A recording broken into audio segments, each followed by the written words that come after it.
और अब आपको सीधे लिए चलते हैं जहां पर अखिलेश यादव क्या कुछ कह रहे हैं, सुनिए। देखे हैं, शायद मैं सच्चाई नहीं जान पाता। पॉलिटिक्स में कभी आप सत्ता में रहते हैं, कभी सत्ता से बाहर चले जाते हैं। मैं इतना ही कहना चाहता हूं, ये देख करके जो लोग सरकार में हैं उन्हें सादगी रखनी चाहिए, दूसरे लोगों की सुनना चाहिए, दूसरे लोगों की जान नहीं लेनी चाहिए।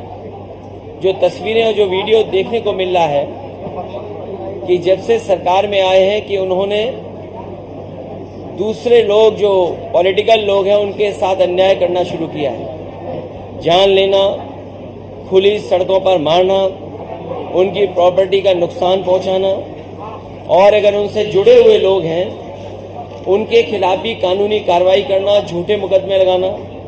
जो जनप्रतिनिधि रहे हैं, जो इलेक्टेड मेंबर्स रहे हैं, उन पे भी जानलेवा हमला करना, ये कहीं भी स्वस्थ लोकतंत्र में और स्वस्थ लोकतंत्र का परिचय नहीं हो सकता है। ये सही है कि कल तक जगन जी मुख्यमंत्री थे, आज वो मुख्यमंत्री हैं। ये जरूरी नहीं है कि कल वो मुख्यमंत्री रहें और कल जगन मुख्यमंत्री न बन जाएं। और बुलडोजर का जो कल्चर डेमोक्रेसी में आया है, हम समाजवादी लोग कभी स्वीकार नहीं कर सकते हैं। आखिरकार सरकार ये कर करके क्या मैसेज देना चाहती है? सरकार क्या डराना चाहती है? लोग खुशी से जुड़ें, डर के न जुड़ें। लोकतंत्र की जीत तभी होगी या अच्छा मुख्यमंत्री वही माना जाएगा जो डराए नहीं। और जो डराने वाले लोग हैं वो बहुत दिन सत्ता में नहीं रहते हैं। डराने वाले लोग सत्ता से बाहर जाते हैं। और मैं धन्यवाद देना चाहता हूं जगन और उनके पार्टी के वर्कर्स के, जो हिम्मत से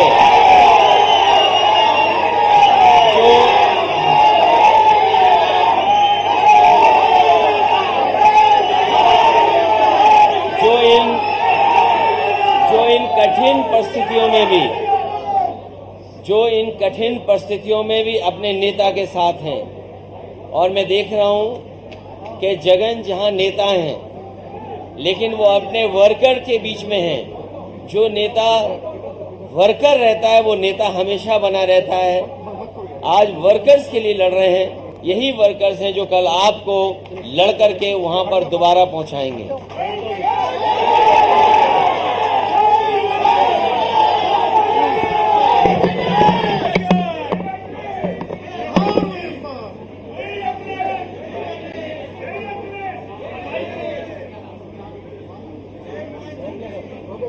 थैंक यू।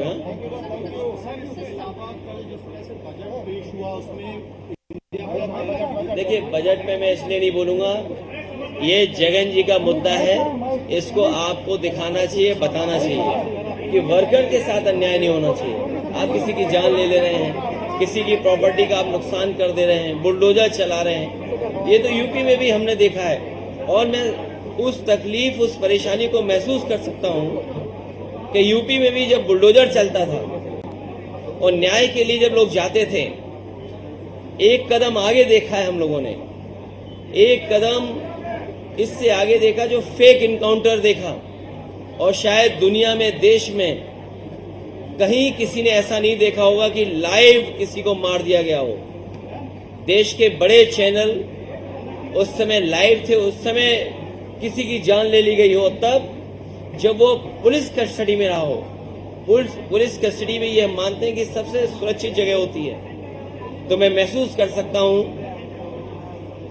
कि जिस तरीके से इनके वर्कर के साथ अन्याय हो रहा है, हमने अपने बहुत करीब वर्कर्स को देखा है उत्तर प्रदेश में। ये बात मैं इसलिए कह रहा हूं कि कभी हम 3 लोकसभा के सांसद थे, हम लोग लड़े, सरकार से नहीं झुके। न केवल हम 37 एमपी जीते हैं, बल्कि कांग्रेस पार्टी को भी 6 एमपी समाजवादी पार्टी के लोगों ने उत्तर प्रदेश में जिताने का काम किया। तो जनता ये देखती है और जनता अपना मन बदलती है। हो सकता है जनता ने वो बात न समझी हो, लेकिन आज जिस तरह का सरकार का व्यवहार है, कल जगन की पुरानी बातों को वो महसूस करेंगे।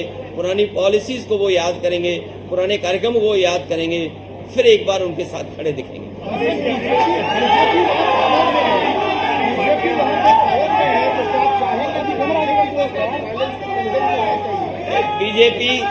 बीजेपी को अगर स्वस्थ राजनीति करनी है और देश में स्वस्थ माहौल बनाना है, उनको जनादेश को समझ लेना चाहिए। जनादेश यही है कि यहाँ पर भाईचारा हो, स्वस्थ राजनीति हो। आप देखिए अभी कावड़ को लेकर के क्या किया था सरकार ने, लेकिन सरकार को पीछे हटना पड़ा। जनता स्वीकार नहीं कर रही है, जनता वायलेंस को पसंद नहीं कर सकती, जनता कभी भी नहीं चाहेगी कि एक दूसरे की जान ले कोई। अखिलेश जी, आपने यहाँ पे वीडियोस देखे अभी, और बहुत सारी पार्टियां ऐसी हैं जो आपके साथ हैं, क्या अपील आप उनसे करना चाहेंगे कि वो आके देखें या साथ दें? मैं साथ हूँ, क्योंकि ये देखना जरूरी है कि अगर सत्ता परिवर्तन, अब आप नौकरी कैसी देना चाहते हो? 5,000 रुपए की नौकरी, और तब जब सरकारी कर्मचारी ये मांग कर रहे हैं कि 8वां वेतन आयोग लागू हो। अगर सरकारी कर्मचारी महंगाई को देख करके 8वां वेतन आयोग मांग रहे हैं और आप 5,000 की नौकरी दे रहे हैं, पहले तो 10 साल आपने रोजगार बनाया, अब आप रोजगार की बात कर रहे हैं।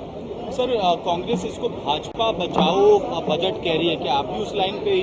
नहीं, मैं उस लाइन पे नहीं हूँ। मैं इस लाइन में हूँ कि हम तो पैकेज मांगते हैं आपके लिए, नौजवानों के लिए, आपके लिए, लेकिन ये तो पैकेज से सरकार बना रहे हैं। अगर पैकेज से ही सरकार बननी है तो मैं आपसे कहूंगा, जिन पार्टी के लिए आपने सवाल पूछा, हम इंडिया गठबंधन वाले लोग भी पैकेज तैयार रखें, अगर पैकेज से ही सरकार बननी है तो।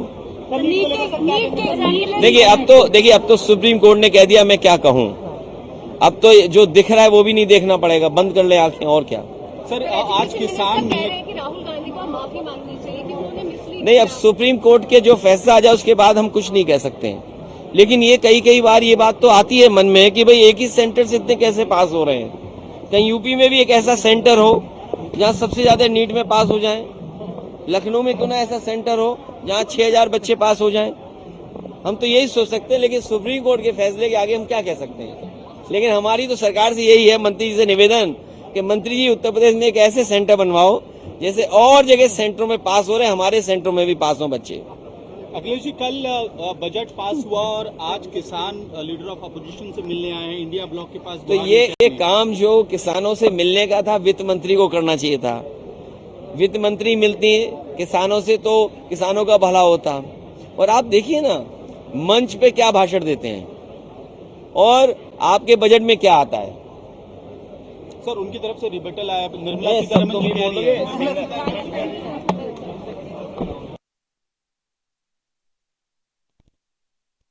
बजट को लेकर भी कहा कि जिस तरीके से सरकारी नौकरियां निकालनी चाहिए थी, उन पर भी किसी तरीके का कोई भी यहां पर बजट में प्रावधान नहीं रहा। और इसी के साथ उन्होंने ये भी कहा कि आखिरकार सरकारी नौकरी वालों के लिए 8वां वेतन लागू होना था, उस पर भी कुछ नहीं है। ऐसे में महंगाई लगातार बढ़ती जा रही है और जिस तरीके से 5,000 रुपए इंटर्नशिप को लेकर इस बजट में बात की गई है, क्या वो उतना बहुत होगा जिस तरीके से लगातार महंगाई बढ़ती जा रही है। तमाम बातों का जिक्र यहाँ पर अखिलेश यादव की तरफ से किया गया है।